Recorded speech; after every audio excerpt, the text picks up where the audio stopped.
এই দেখো বন্ধুরা, এই যে কালকে যে আমার শ্বশুর চালতে কাটিয়ে দিয়েছিল না, সেই চালতে এই যে সিদ্ধ করেছি সকালবেলা।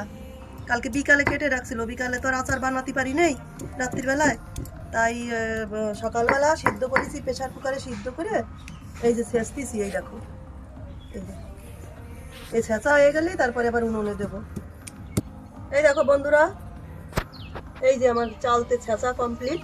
এই দেখো, এবার এই যে উনুনে দেবো, পাঁচফোড়ন দেবো, তেল দেবো, উনুনে দেবো, হয়ে গেছে। এই দেখো বন্ধুরা, এবার দেবো উনুনে, বেশি তেল দেওয়া লাগে না, অল্প তেল দেবো, শুধু এই পাঁচফোড়নটা একটু ভাজা হবে। অনেক মশলা দেওয়া যায়, জিরে, ধনে, তারপরে মৌরি, শুকনো খোলায় ভাজিয়ে গুঁড়ি করে দেওয়া যায়, কিন্তু আমি আর অত কিছু গুঁড়ি করে দেবো না, আমি শুধু এই পাঁচফোড়নই দেবো। এই যে পাঁচফোড়ন দিলাম, আর কটা শুকনো লঙ্কা ফোড়ন দেবো শুধু। এইবার দিলাম শুকনো লঙ্কা, এই যে দিয়ে দিলাম।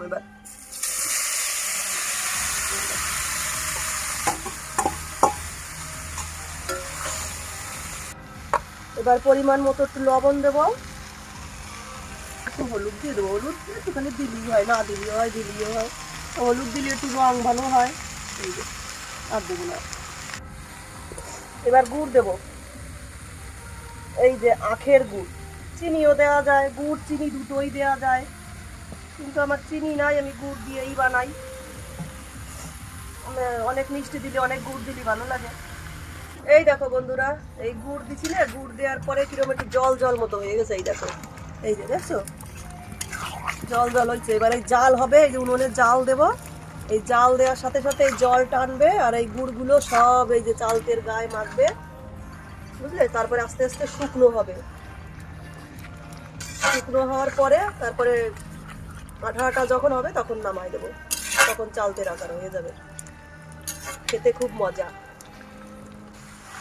এই দেখো, এই দেখো কি সুন্দর জলটা নিয়ে গেছে, জলটা নিয়ে গেছে, কি সুন্দর আঠা আঠা হয়ে গেছে। এই যে এই যে এই যে আমার চালতের আকার হয়ে গেছে, আঠা আঠা হয়ে গেছে। এই যে গুড় সব এর সাথে লেগে লেগে গেছে। এবার নামাই দেবো, হয়ে গেছে।